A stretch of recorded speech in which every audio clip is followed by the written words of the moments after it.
Hi everybody and welcome to episode 2 of the Dangerous Terrain series for Gaslands.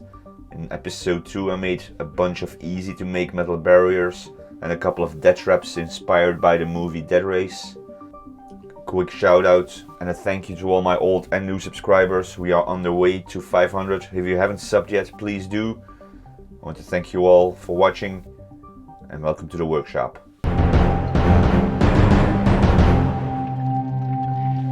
Very short tools and materials list for the very first project.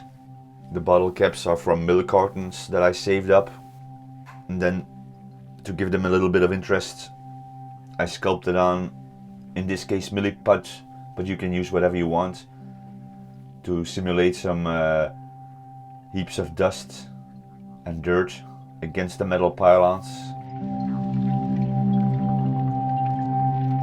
After the sculpting process, it's already time for painting. We start with a black coat of black spray paint. Base coats were lead belcher, for the metal parts sandy brown to simulate the dirt. I then gave the entire model a wash with sepia and brown, and to finish it off, a pigment layer with European dust. The big metal barriers are electric insulators that I found somewhere in the trash. Gave them a really simple paint job. And then it's already time for the pièce de résistance, the main attraction, the death traps, inspired by the movie Deathrace. Using a car for scale, I drew on a design for a base on some 0.75mm plastic art. I start by cutting out the straight sections with a metal ruler and a hobby knife, and then I used scissors for the round shapes.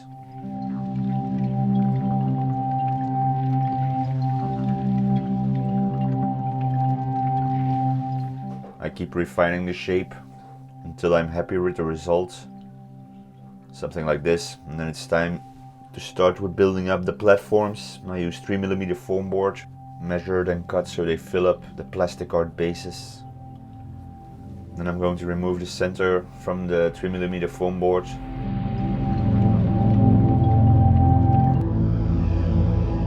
Use several cuts instead of just one, so you don't damage the foam. Here we have the centers removed, and now the platforms are ready for the next stage.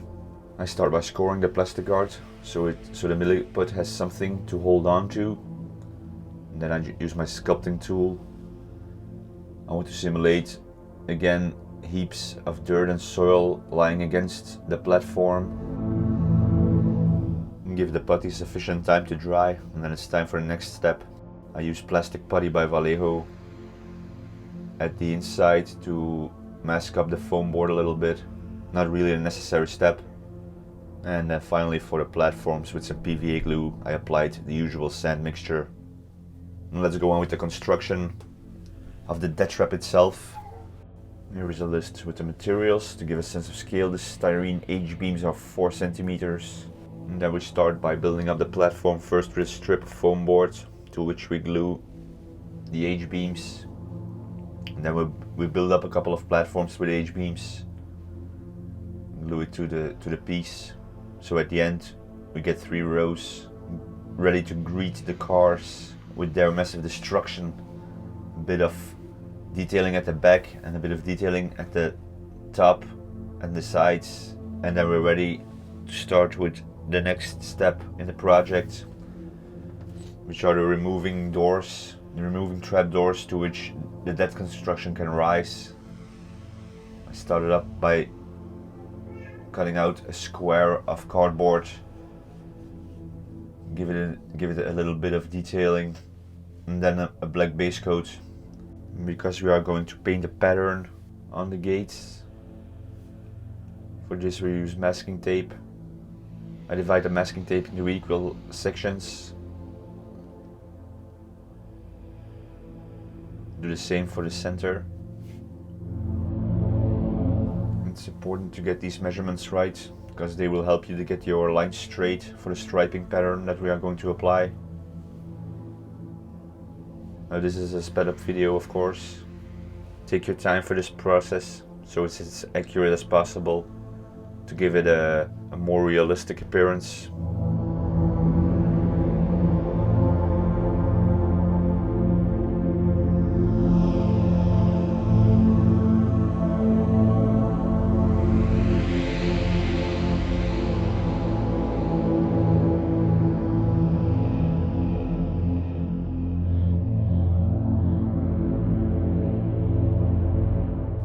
And now that the pattern is complete, it's time to start painting. I use a light yellow with an old stiff paintbrush. And I just dab on the color, concentrating the color at the center of the squares. Just continue until you're happy with the results. Remove the tape and then it's time for the sides. A couple of mils. Repeat the process for the center lines of the platform.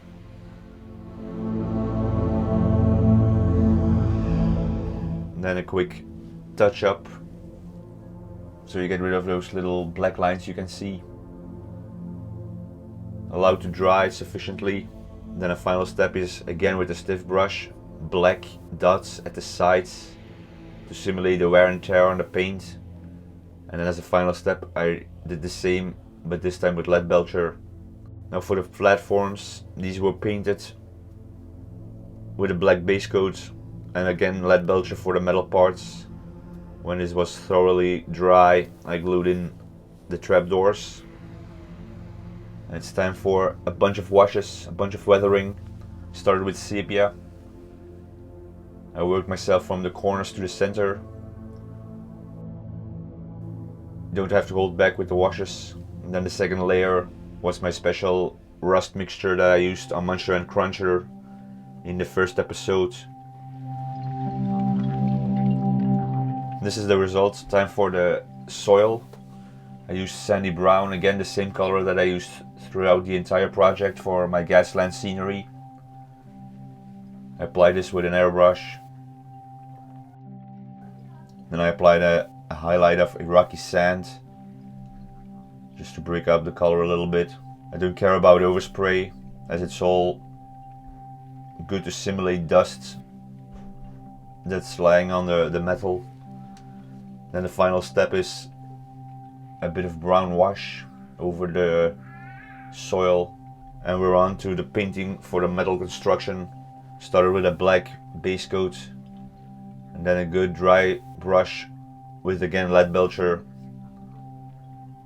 a wash with sepia and a wash with the special rust mixture. And that's it for the paint job, nothing too fancy. These are murder weapons. Let's give them the respect that they deserve. Ladies and gentlemen, I want to thank you all for watching. Really easy project this time. Simple, fast, cool looking. If you like what you're seeing, please subscribe and like. And I'll see you soon for a new update for Dark Matter Workshop. A first for Dark Matter Workshop actually, as I'm going to make a vlog for my Necron kill team. So I hope to see you there. Thank you very much for watching and auf Wiedersehen.